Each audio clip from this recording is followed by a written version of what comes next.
নমস্কাৰ আপোনালোক সকলোকে ডাটা নিউজলৈ স্বাগতম জনাইছোঁ।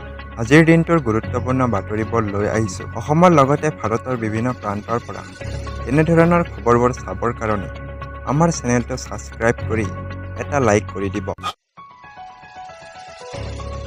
ৰাজ্য চৰকাৰৰ পৰা গ্ৰেজুৱেটি আৰু চৰকাৰী কৰ্মচাৰীৰ তালিকাত অন্তৰ্ভুক্ত কৰাৰ দাবী জনাইছে 6,000ৰো অধিক শ্ৰমিক আৰু কৰ্মীসকলে।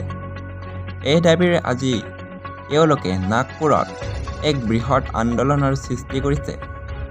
মাননি বৃদ্ধিৰ কাৰণে এই আন্দোলন গঢ়ি তুলিছে বুলি তেওঁলোকে উল্লেখ কৰিছে।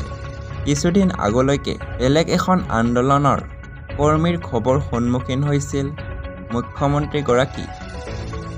মুখ্যমন্ত্ৰীৰ বাবে এক নতুন সমস্যাৰ সৃষ্টি হৈ পৰিছে।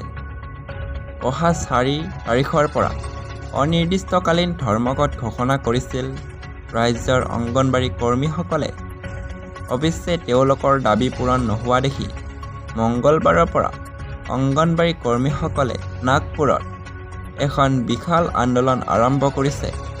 নাগপুৰৰ চকত পথ অৱৰোধ কৰি প্ৰতিবাদ সাব্যস্ত কৰিছে অংগনবাড়ী কৰ্মীসকলে।